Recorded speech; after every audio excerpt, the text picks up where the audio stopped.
Kembali bersama saya, Robian Abel Ramdon di BTS, Berita Komunitas Tribun Lombok.com. Hari ini kita akan berkenalan dengan Diajeng Aulia, perwakilan Putri Indonesia NTB.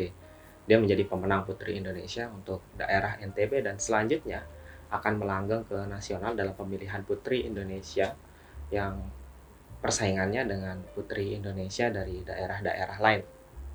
Putri Indonesia ini didirikan pada 8 Maret 1992 dan diselenggarakan secara konsisten sampai saat ini oleh Yayasan Putri Indonesia. Dalam ajang ini, perempuan-perempuan terbaik dari seluruh daerah di Indonesia akan dipilih untuk siapa sih yang paling pantas merepresentasikan Indonesia. Mereka tentu saja yang paling cantik, namun dalam kecantikan ini tidak hanya didefinisikan dari kecantikan fisik, banyak hal, banyak elemen, termasuk wawasan dan intelektualitas. Mereka nantinya yang akan merepresentasikan nilai-nilai budaya Indonesia. Karena itulah mereka disebut Putri Indonesia, wakil dari perempuan-perempuan Indonesia. Hari ini saya bertemu dengan salah satu Putri Indonesia dari NTB, Diajeng Aulia. Selamat siang. Halo, Ajeng. selamat siang. Saya manggilnya Ajeng atau Aulia? Aulia. Aulia. Aulia lahir 9 Maret 1999. Selang sehari dari didirikannya Yayasan Putri Indonesia 8 Maret 1992. Semoga saja menang ya setelah ini. Karena hanya beda sehari loh. Ajeng ini sebenarnya dalam personalitinya sebenarnya sosok yang seperti apa?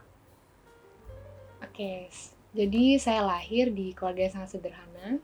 Saya adalah anak pertama dari 4 bersaudara, jadi saya adalah juga salah satu pendukung di keluarga saya. Jadi itu juga salah satu menjadi motivasi saya untuk menjalani segala kegiatan saya, karir saya sampai menjadi Putri Indonesia. Dan saya juga seperti bisa dibilang juga membantu ibu saya dalam menjalani kegiatan rumah tangga. Jadi itu menjadi salah satu motivasi yang sangat penting dan yang selalu saya pegang terus sampai sekarang. Oke. Kalau ngomongin rumah tangga biasanya identik dengan masak ya? Hal-hal yang domestik kayak gitu.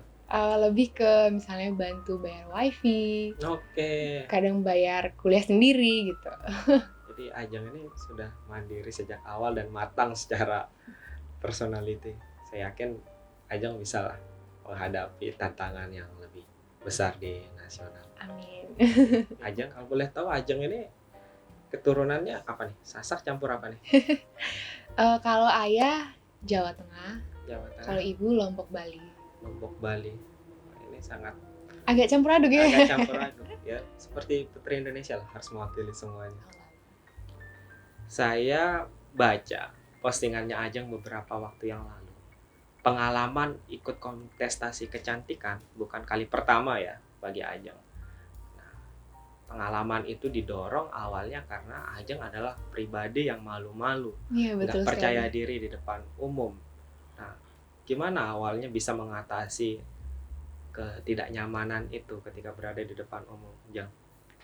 Baik, karena memang saya adalah awalnya pribadi yang introvert, bisa dibilang seperti itu. Saya juga jarang berbicara ataupun sangat malu untuk tampil di depan umum. Namun saat kecil ibu saya sudah mengajak saya atau seperti mendorong saya untuk mengikuti banyak kegiatan dan seperti lomba-lomba, contohnya fashion show, puisi maupun pidato yang secara tidak langsung mengasah pribadi saya menjadi untuk yang lebih percaya diri dan bisa berdiri di depan banyak orang. Ajeng suka film apa sih? Film? Iya.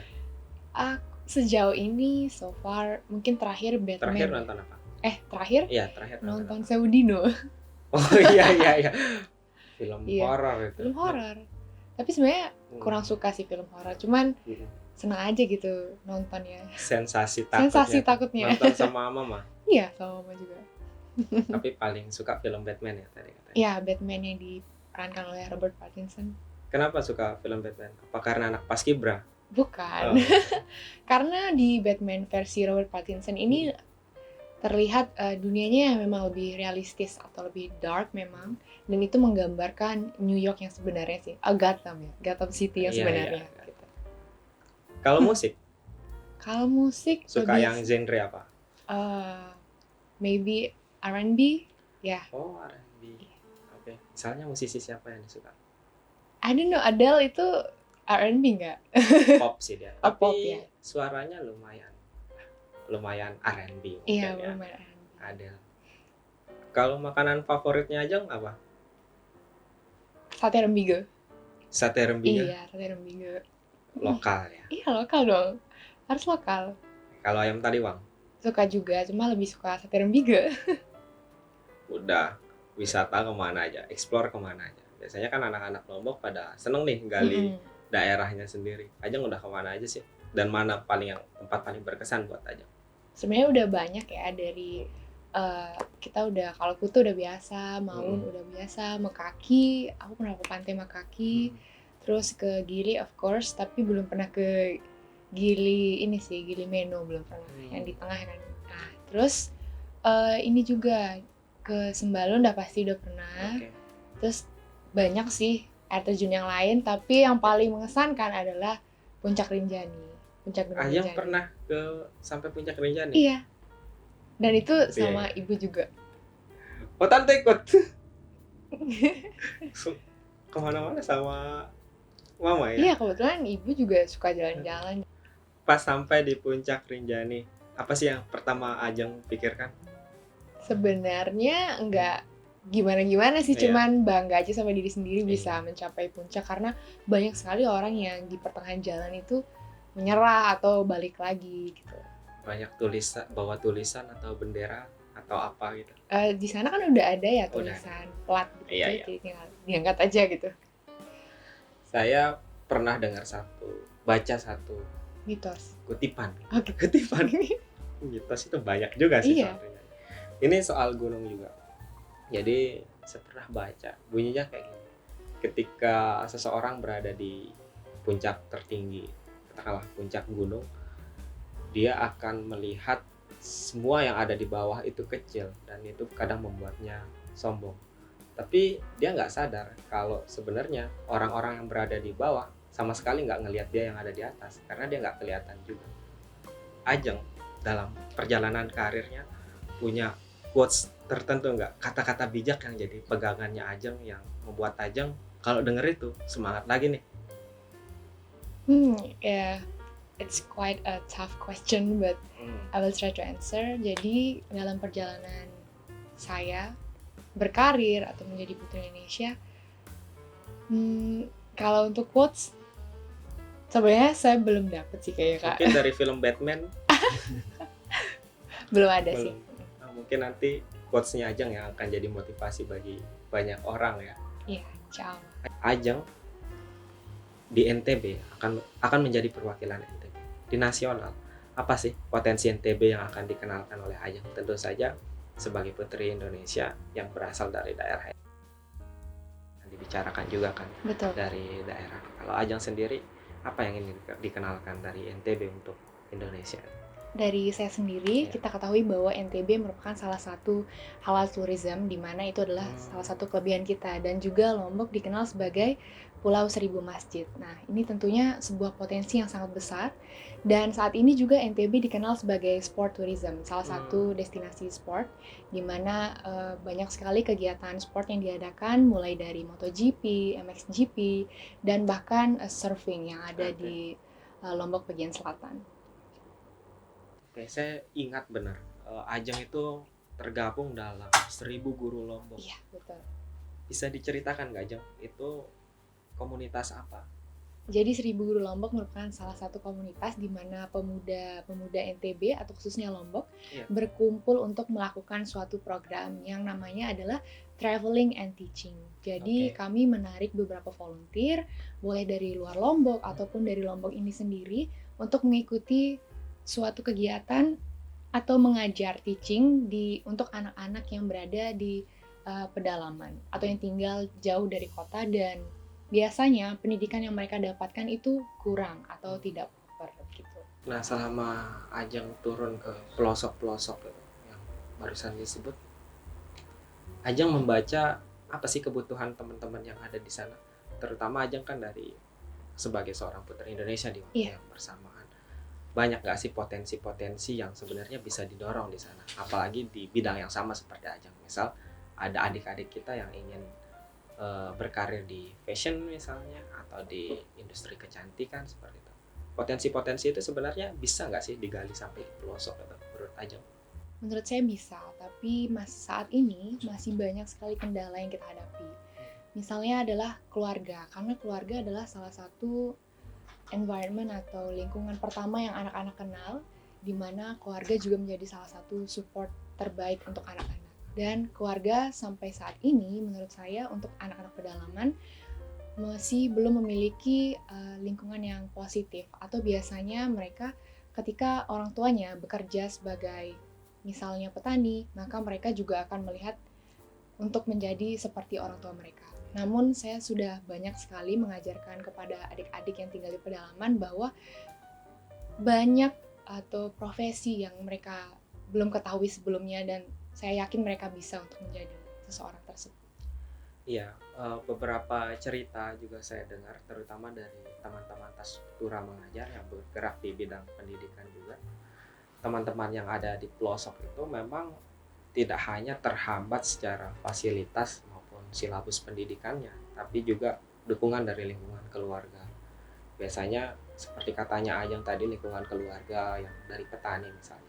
Ada orang tua tiba-tiba datang ke kelas minta anaknya itu ikut bertani padahal lagi proses belajar mengajar. Ada juga siswi yang di pertengahan belajarnya di kelas 2 SD di kelas 2 SMP misalnya atau kelas 6 SD misalnya.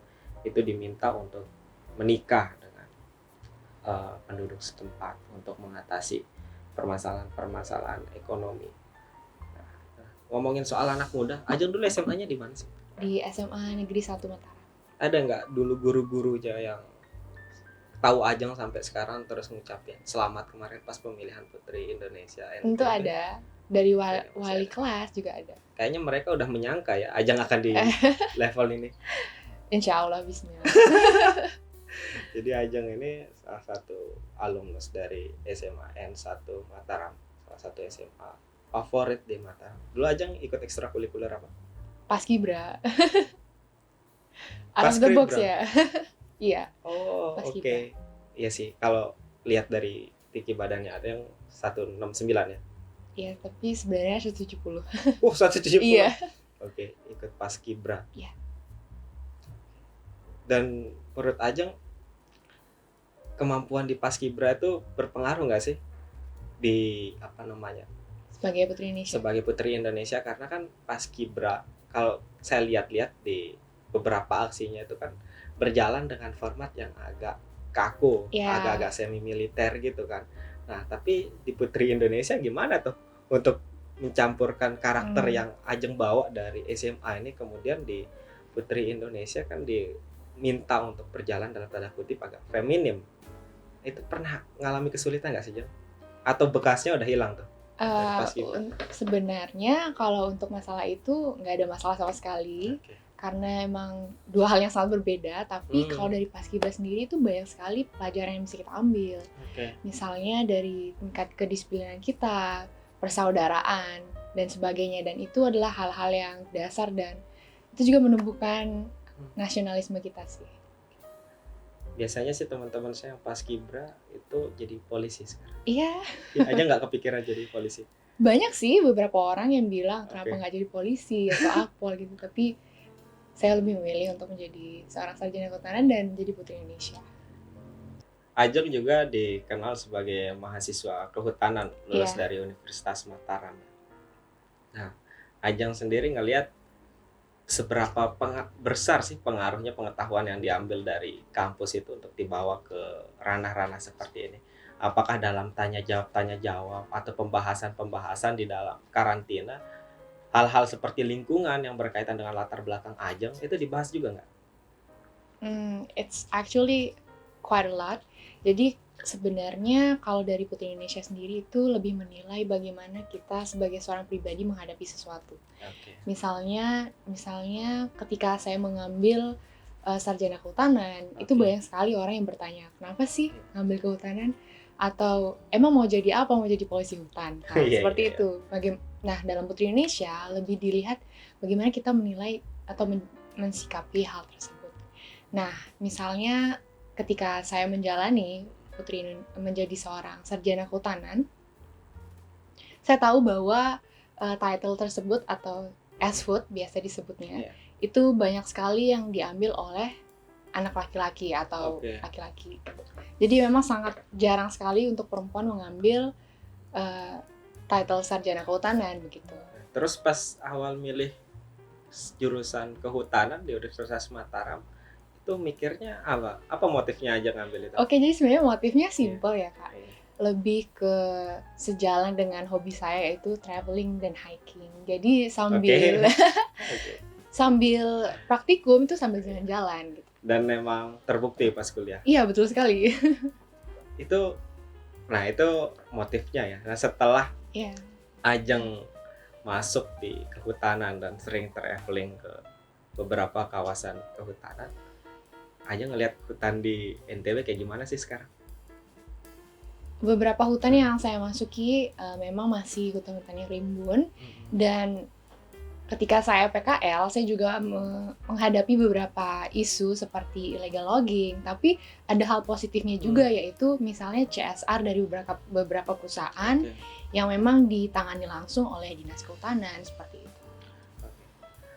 Itu teman-temannya Ajeng masih sering ngajak nongkrong nggak? Atau mereka ada kayak ngerasa sungkan gitu kalau mau ngajak Ajeng nongkrong? Karena kan Ajeng bukan Ajeng yang kayak Ajeng ya pas mahasiswa nih punya jam terbang yang banyak sekarang.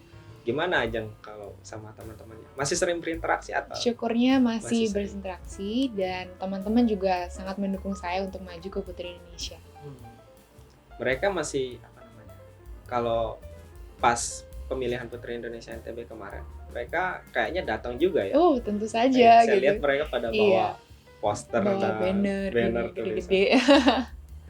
Sebelum masuk ke Putri Indonesia, dan Ajeng tadi bilang banyak mengikuti, udah lama mengidam-idamkan untuk di Putri Indonesia. Tentu juga mengikuti Putri Indonesia. Cukup mengikuti berarti.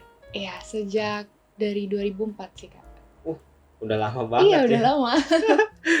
Jadi dari 2004 itu selalu nonton finalnya di TV. Siapa yang paling favoritnya Ajeng?